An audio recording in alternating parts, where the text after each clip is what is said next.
Again, once again, good afternoon all. In continuation of last class, we are discussing about transactions, their why transactions are required and how to do, and what is serializability, what is concurrent transaction, then what are the serializable transactions. Can you tell what are the serializable transactions are there? What are the serializable transactions are there? Hello?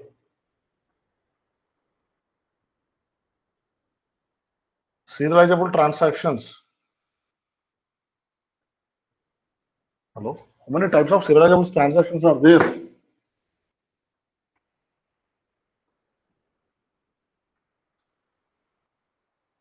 Hello? Is this my voice is audible?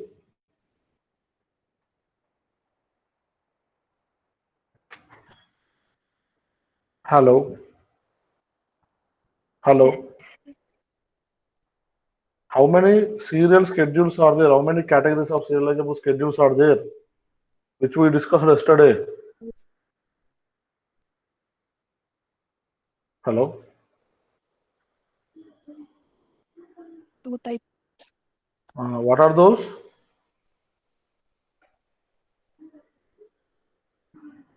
Hello?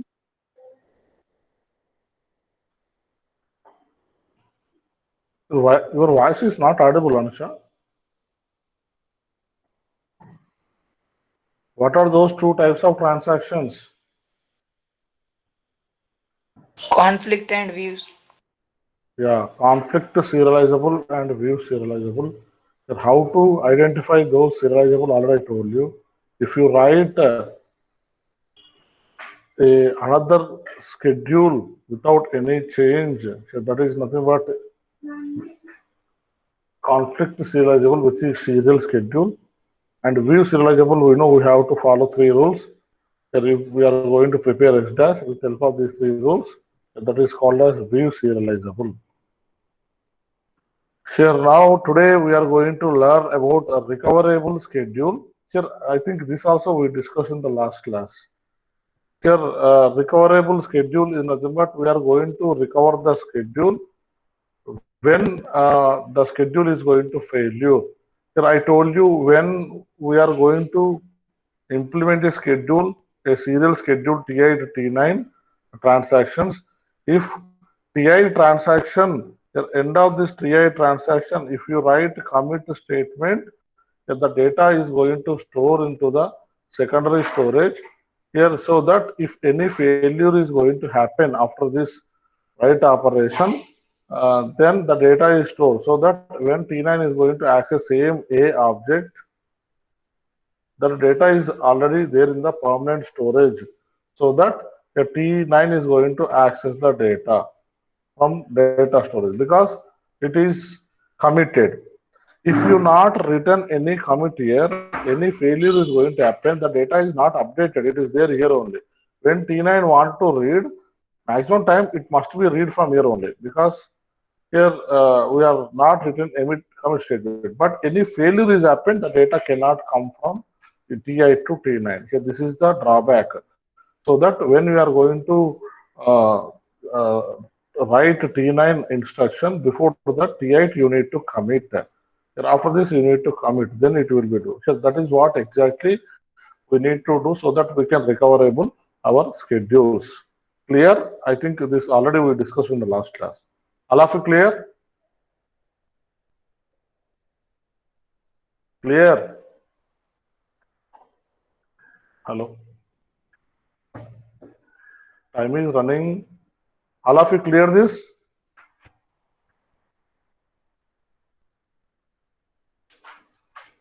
Hello? Yes, sir. Yeah. The second one is the cascading rollbacks. When we are going to prepare a schedules, here if we are going to maintain a cascading rollbacks means if any transaction is going to failure, for example, this transaction is going to failure, here automatically this transaction also going to roll back, this transaction also going to roll back means all the transactions are going to roll back. If this transaction is going to failure, this will be rollback, this will be rollback. Means automatically all transactions are going to start position. So this is called as cascading rollback. If failure is happened somewhere means your read A, here write A is done, again T11 is reading A. Here any failure is happened here, then write A, read A cannot be performed, data is inconsistent because the failure is happened. So that you need to roll back this, roll back this, roll back this. Means all transactions are rolling back. So that we can get the exact data. There is no data loss. So that is what another way of recoverable schedule is cascading rollbacks. We can use it. One is use commit statements, ending of the any instructions of the transaction, and another one is the cascading rollbacks. Clear? Clear. Cascading rollbacks are clear. Hello. Very simple. Cascading rollbacks are clear. Yes, sir. If any transaction is going to failure because of any problem, power or anything, remaining transactions are going to roll back because we need to maintain a recoverable of data. That's why here another way of recoverable of schedule is cascading rollbacks. Clear? Here. If T10 fails, T11, T12 must be also be rolled back. Can lead to the undoing of significant amount of work. Undo means it's going back here. Clear this. Clear this. Yes, sir. Yeah. Here now cascade less schedules. Here when we are going to use cascade less schedules, here there is no chance of recoverability. So that here when you wanted to apply recoverability, we need to apply cascading. But when you are using cascading, the problem is that the problem is happened in the T9 transaction, even though T11, T12 remaining transactions of the schedules also going to roll back. For example, if we are using object Q in the T10 and P in the T11 and Z object in the 12. Here, when we are applying cascading rollbacks of the schedule, here the failure is happened in this T10 because of Q data, but it is going to roll back T11, T12 also. But there is no any connection between T10 and T11 because T10 is accessing Q data, T11 is accessing P data, T12 accessing Z object data. So that there is no relationship. So that it is not depending. But even though if we are using cascading rollbacks, here we need to roll back all. Yeah, this is the big problem. Unnecessarily, we are going to undo again all these operations. Yeah, this is another disadvantage of cascading of rollbacks. Are you clear? Are you clear? Hello? Are you clear the problem? Yes, sir.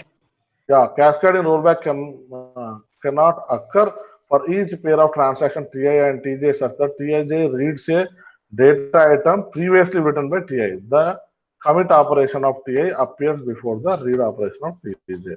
Every cascadeless schedule is also recoverable. It is desirable to restrict the schedule to those that are cascadeless. Exactly. If you use commit statement for everywhere, for example, instead of rolling back, you write here commit. Now any failure is happened, the A is stored into the database. Then T11 want to read the data. Yes, it will be read from the database. And end of this commit.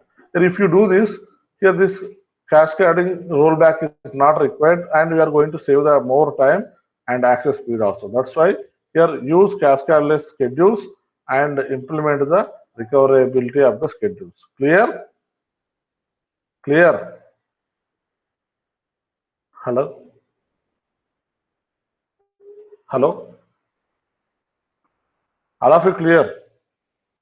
Yes, sir. Yeah, now next topic, very important one, concurrency control. Here now, just now earlier we discussed concurrency control and last class we discussed about the serializability. Now what is the concurrency control? The serializability means one schedule executes some of the action, the same time no transaction can be executed. Means one by one it has to execute. But when we are using only serializability, here other transactions has to wait until this first transaction has to finish. But nowadays we have more application, more requirements, so that we need to execute multiple transactions at the same time. Just so that here we need a concurrency control. Here this concurrency control is going to use serializability techniques, that is conflict serializability and view serializability, as well as recoverable, preferably cashless. The recoverable means use commit statement end of the transaction. That is recoverable schedule without cashless. Here, all these techniques we need to use and implement the concurrency control, because here there is no chance of directly apply the concurrency, because for example write A and read A at the same time. If you want to perform it, it cannot be possible. Already we know that concurrently we can't do perform both the things. But here we use serializability techniques, that is view and conflict serializability, along with the recoverability mechanism, which is preferably cascadless, and we can implement the concurrency control, and we can improve the degree of accessing of the transaction. That is policy in which only one transaction can execute at a time, generate serial schedules, but provides a poor degree of concurrency. Already I told you, if you use serializability, it will be take very less, because one transaction, if it is executing, remaining transactions are going to wait until the transaction has to finish. That is a big problem. So that is why the goal of this concurrency control is to develop concurrency control protocols that will assure serializability. Yes, so this is very important. Here we are going to develop the concurrency control mechanism, and that must be assured, that must be provide serializability here, so that only we can achieve concurrency control. So that at the time of concurrency implementation, we need to think about serializability also, so that only our transaction going to execute successfully. Clear? The idea is clear, because there is no chance of concurrency. Idea is clear? Hello? Sir, how to inculcate, I will discuss one by one. First of all, the logic, the abstract mechanism you need to understand. All of you clear now? How to use this concurrency control mechanism in our transaction management? Theoretically. All of you clear? Hello? Hello? Hello? I'm not getting any response from your side. Sir, is this clear? Is this my voice is audible? Yes, sir. Is this clear? Yes, sir, clear. Yeah, please respond, yeah. Why you people are sleeping? No, sir. Then now the goal is to develop the concurrency control. Here directly the development of the concurrency control is not possible. So that here we must be here assure the implementation must be contains serializability. Then only we can achieve the concurrency control. Here that is what you must be remember this one. And coming to concurrency versus serializability. You know very well, I don't want to discuss much. Concurrency control, it allows concurrent schedules, but ensure that the schedule are conflict or view serializable. Exactly. The concurrency control is going to allow concurrent schedule. Generally, concurrent schedule cannot be executed same time, but with help of conflict and view serializable, and which is recoverable and cascadeless schedules, we can allow concurrently. Those type of schedules we can allow. The schedule must be conflict serialized or view serializable, and it must be a recoverable, means end of the transaction it must be write a commit statement, and without cascadeless. Here, this is what exactly available for the concurrency control. Understand? Hello? Hello?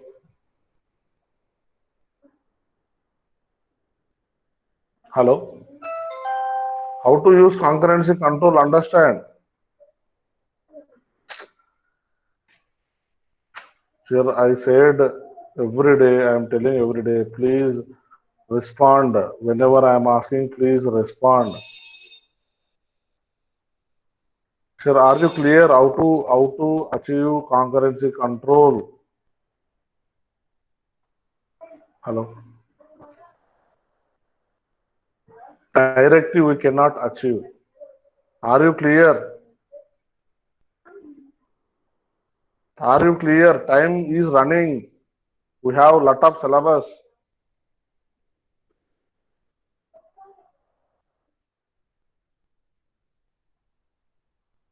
If not, I will explain again.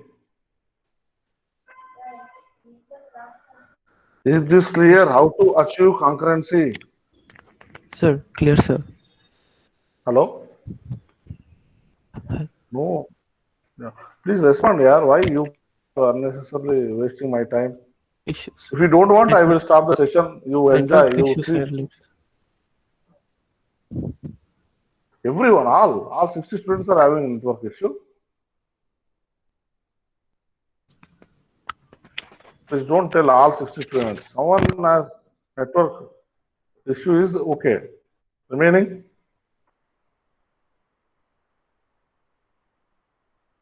right. Now, we know we have different concurrency control protocols. We will discuss these different concurrency for achieving of better accuracy.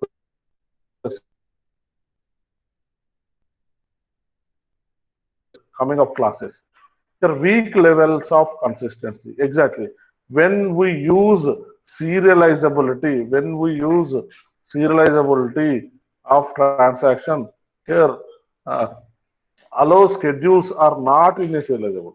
Means some of the applications with weak levels of consistency. Consistency means there is no data loss is nothing but a consistency. Inconsistency means there is a data loss. Here, when we are going to perform transactions, here because of their weak level of consistency, here sometimes the schedules are going to not serializable. It is not possible to serializable. Here, such cases also available. Here, we must be ignore such type of problems, and you always trade off accuracy for the performance always.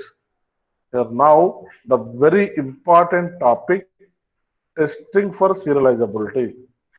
Testing for serializability means we are going to test the given schedule is serializable or not. With this help of this topic, we are going to understand the given schedule is serial schedule or not. Very important.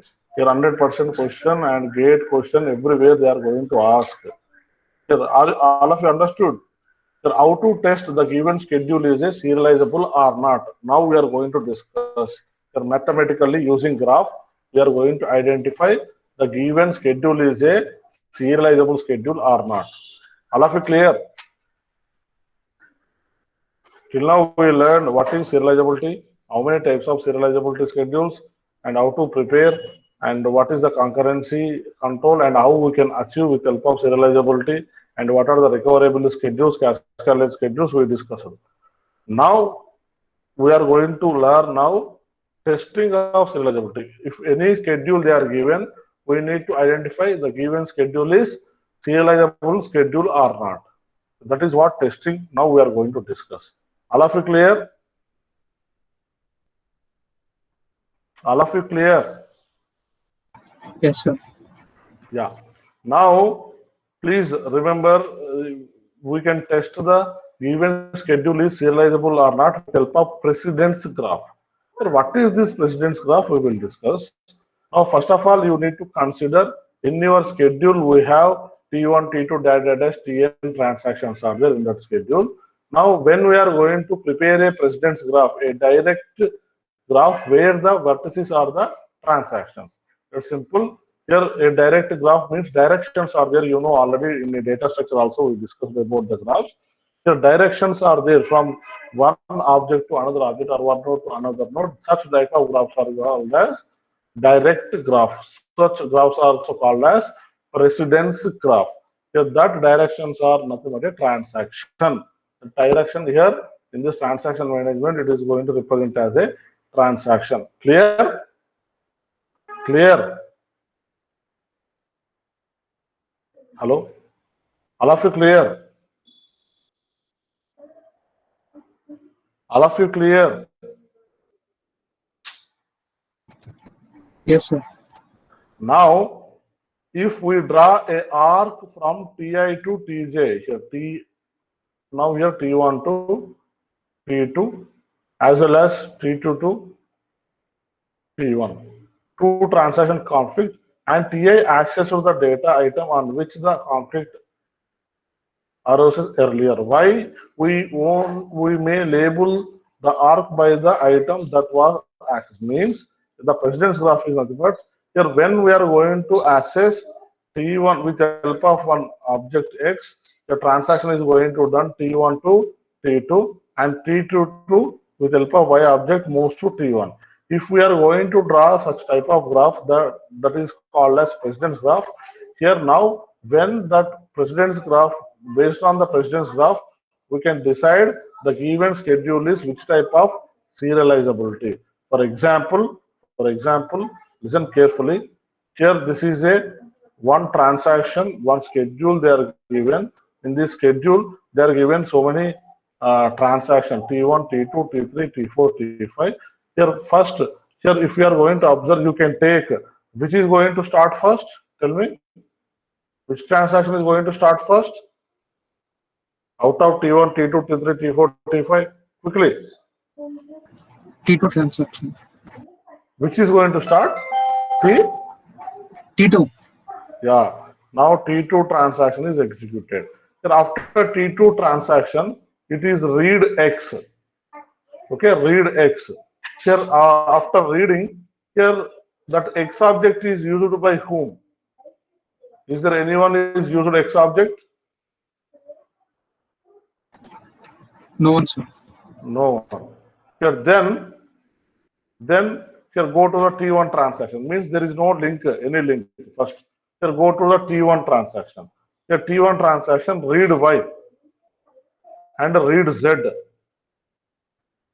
Here read Y and read Z. Then moves to after reading moves to read Y. Same object. Yes or no? Means T1 to T2. That's why T1 to T2. Are you clear? Hello? Yes, sir. Right. Now T1 to T2 and here read Z. Here is there any Z is reading after this? Yes, it is reading or writing Z operation. Yes or no? Object Z, object Z. Now this is T3. Yes or no? Yes, sir. Now here it is moving to T3. Right, good. Now from here, now tell me.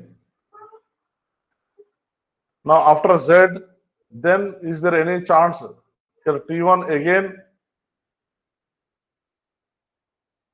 T1 again, here read Z is there. Yes or no? Hello? And here also Yes, sir. read Z is there. And here also read Y is there. And write Y is there. So that T1 is connected to T4.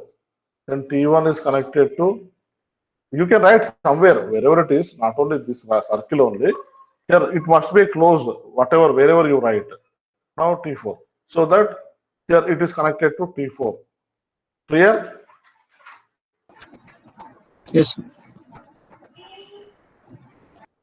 Now next, here now this executed this one and write Z, write Z, and here Z is there. Here from T3 to again Z is there. Means T3 to T4 is there. Are you clear? Yes, sir.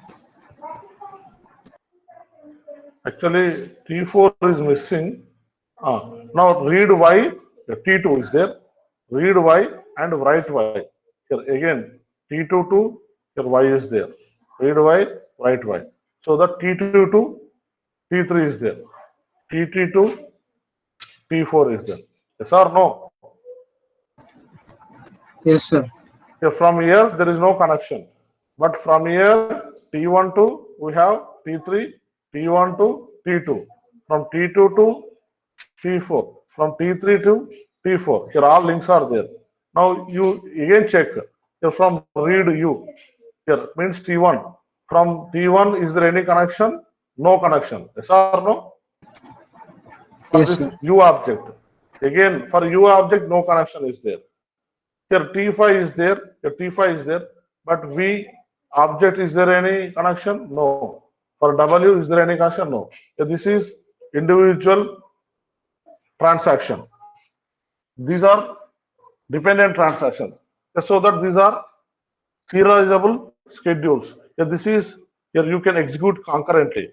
Here all these T1, T3, T4, T5 you need to use serially one by one because here when you want to perform T3 here it is going to depending on T1.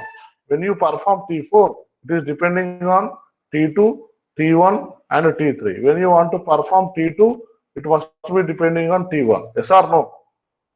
Yes or no? Yes, sir.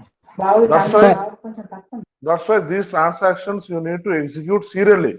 Here, if you want to execute T3, before you must be execute T1. But when you go for T5, here you execute this transaction serially and concurrently you execute T5. This T5 is not depending on any transaction. Now this is a concurrent one. These are serializable transactions. Got it? Yes, sir. All of you clear this testing of serializability? Very important gate and everywhere they are going to ask in interviews also. All of you clear? Hello? Yes, sir. Yeah. Now test for conflict serializability. So this is only we checked about serializable schedule and concurrent schedule, how we are going to check. Now even you can check the conflict serializability also. Using this graph, you can check the conflict. Here, this is serial schedule. I mentioned how we are going to take serial schedule. If any transaction is depending on another transaction, if it is will be a closed circle, that is called as serial schedule. Here, it is not related to any transaction, not linked to any transaction. So this is a concurrent execute transaction. It is not depending. But even in this serializable schedule, we can check that schedule is a conflict serializable or not. Also, we can check. Are you clear? How to check? I will tell you. Now, understood. After identification of the serial schedule, you can identify that is a conflict serializable schedule or not. Also, are you clear? Yes, sir. Now, how to check? A schedule is conflict serializable if and only if its precedence graph is cyclic. Means, here for example, T1, T3, T4. Means cyclic means here if you are going to start from T1, move. Again the last also again T1.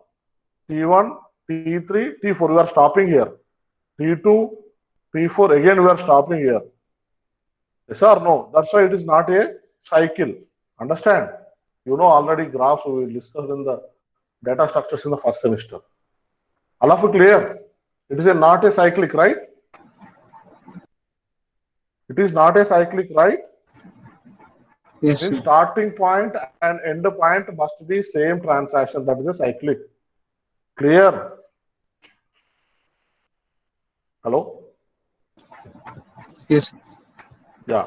Now, if the given schedule, if you want to identify it is a conflict serializable, if and only if its precedence graph is acyclic means there is no cycle Here, if there is no cycle, that is a conflict serializable. Now, this is a conflict serializable because it is a acycle.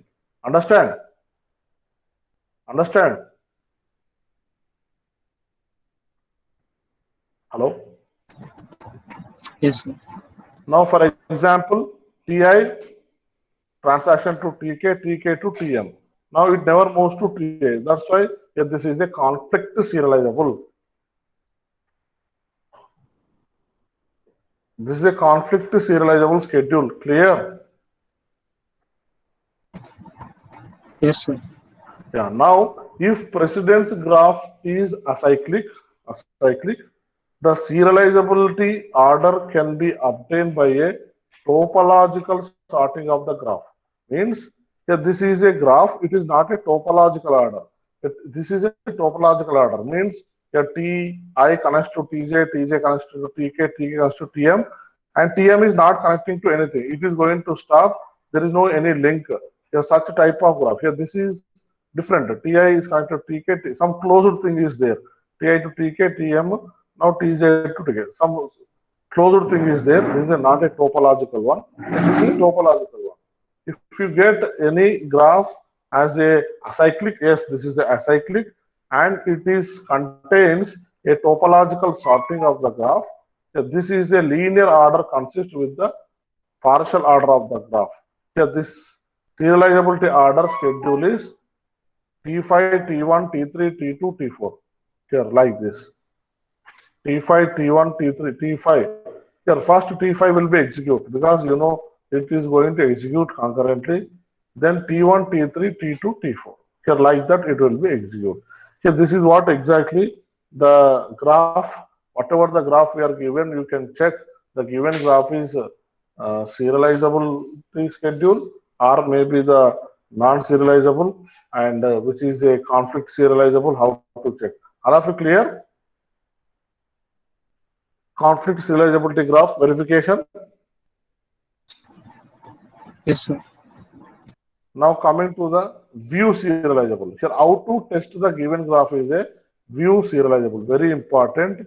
Here, how to test the given graph is a conflict serializable. Very simple. Means here the graph contains acyclic. The graph is a acyclic order.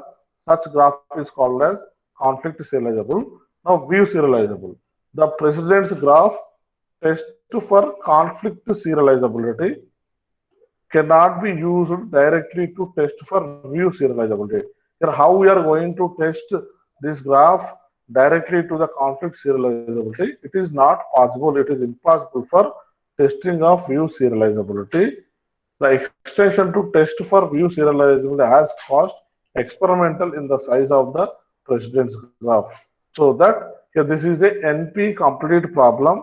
We cannot solve, we cannot test a given schedule is a view serializable or not with help of a graph. Here NP complete, NP hard problems are there. Actually, what is the meaning means NP complete, NP hard. NP complete means NP complete problem, NP hard problem. Yes, some of the solutions we cannot solve. Some of the problems we cannot solve in the world. Yes, such problems are called as NP complete and NP hard. Yeah, these things you can understand in next semester in a flat formal languages of automata theory. One subject is there. In that subject, you can understand what is NP complete problem, NP hard problem, how to do this. A simple definition I am giving. Here in world, we cannot solve some of the problem. Such a type of problems we can conclude under NP complete or NP hard problem.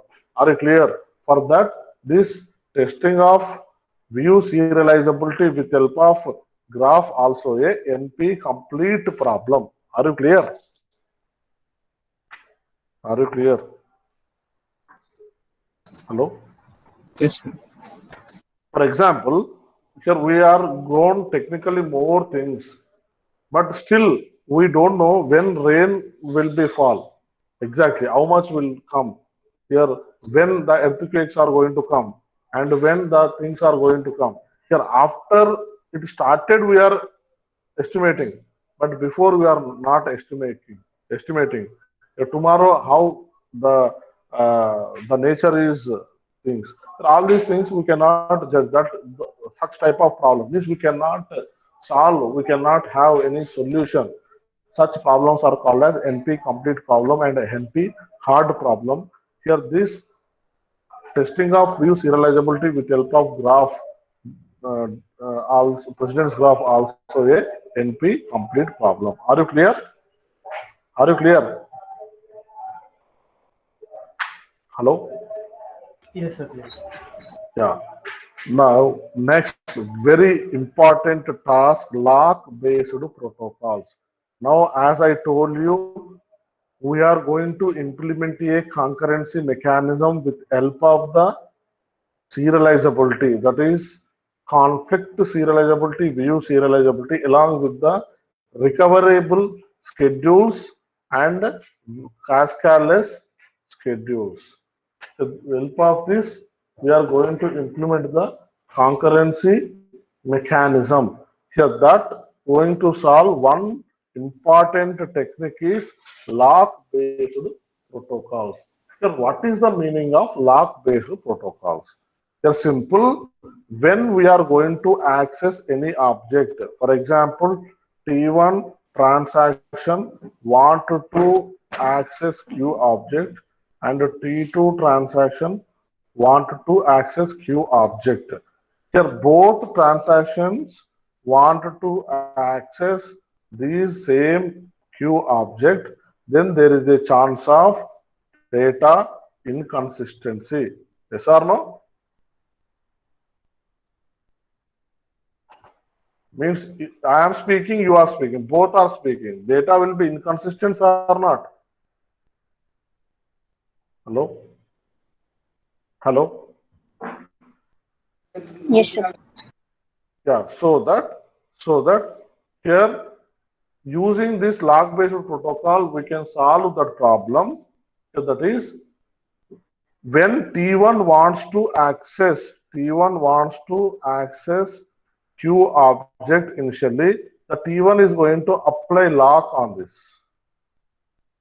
Now T will be work on this Q objects continuously here until it is going to release this lock. T2 has to wait because here T1 is already taken this object and it is locked this object. There no other transaction going to access this Q object until lock is going to release. So that there is no chance of data inconsistency because here once T1 is going to release the lock, then only it is going to access. Here if there is no lock, both are going to access, there is a chance of data inconsistency. So that we have to avoid this data inconsistency with help of lock-based protocols. Are you clear? Sir, why lock-based protocol is required? All of you clear? Hello? Yes, sir. Yes, sir. Yeah. Now, because this is a mission, T1 is going to perform by one mission, T2 is going to perform by mission. So we are human beings, we can understand. Okay, some person is taking class, then I have to wait. But missions cannot be do. The time will come automatically. It is going to access the data, so that we can fix up the lock for T1. Then other transaction cannot access this queue. So that remaining things are waiting, so that there is no chance of data inconsistency. So this is the idea for log-based protocols to access the to data in concurrently, but we need to use log-based protocol, then avoid the data inconsistency. All of you clear? The meaning of log-based protocol. All of you clear? Hello? I will complete with this slide. Please, all of you clear? Hello? Yes, sir. Now, basically, the log-based protocol will be mechanism to control the concurrency mechanism. Just now I said. Now, this log-based protocol we have two locks. One is exclusive lock. The representation is X lock. That is a lock X. So the another one is the shared lock. The representation is lock S. There are two locks. We have basically two locks in a log-based protocol. Basically, I am telling two locks. One lock is exclusive lock. Another lock is shared lock. I will tell you, first of all, remember this name, very important. Entire unit we can use this exclusive lock and shared lock. Here, what is the meaning of exclusive lock? When T1 transaction is going to apply exclusive lock on Q. So this Q is exclusively available with T1. So this Q is not shared to another transaction. Are you clear? Hello? If T1 is going to apply exclusive lock on Q, that Q is available exclusively T1. It is not available to other than T1. Are you clear? Yes, sir.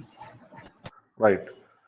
Now, what is shared lock? If T1 is going to apply shared lock on Q, now share means if it is going to apply shared lock on Q, that Q is available here all the transaction because the T1 is applied shared lock.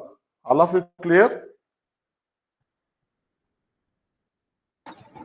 Yes, sir. Then we are going to understand when should we apply exclusive lock, when should we apply shared lock. Now, as we discussed in the earlier class, here when we are going to read, T1 is reading and T2 also want to read same Q object. Here both are reading or T3 also want to read. These three want to read Q data object. Is there any data inconsistency? More than one transactions are going to read same object. Is there any data inconsistency? More than one transaction want to read any data. Here all 60 people are reading this data. Is there any data inconsistency? No, sir. No. If means when we are going to perform read operation, here we can apply shared lock because when we are applying shared lock, only we are going to read. If you are reading means you can apply the shared lock. Now, here all transactions are going to read Q object in the same time with application of shared lock so that there is no data inconsistency. We can perform this reading operation concurrently. Are you clear? Without data inconsistency. Because the reading, when you can perform multiple people at a time, read operation, there is no chance of data inconsistency. Clear? Yes, sir. Now, T1 transaction wanted to write on Q object and T2 wanted to read on Q object. But when T1 wanted to write on Q object, it is going to apply exclusive lock because here when T1 want to write something, T2 is reading, there is a chance of data inconsistency. So that here T1 need to apply exclusive lock. Here until T1 writes, then exclusive lock is there. Once T1 write is closed, then it is going to release the lock. Then other transaction is going to work for read so that there is no chance of data inconsistency. Clear? Yes, sir. Yeah. Now, one point you must remember here, when any transaction want to perform any operation, read operation or write operation, so that must be implement first lock, exclusive lock or shared lock on the object, either exclusive lock or shared lock. As per the requirement, compulsory, the transaction must be applied any one of the lock on that particular object. Here, that is maybe either exclusive lock or shared lock. As per the requirement, just now I told you when you are going to apply shared lock and when we are going to apply exclusive lock. Clear? So that there is no chance of data inconsistency. Yeah, this is the lock-based protocol initial mechanism. All of it clear? Lock-based protocol. What are the locks and how to use it? Yes, Why sir. it is used? Yeah. The next things, next examples and next things we will discuss in the next class because almost time is over. Okay. Please go through this and even I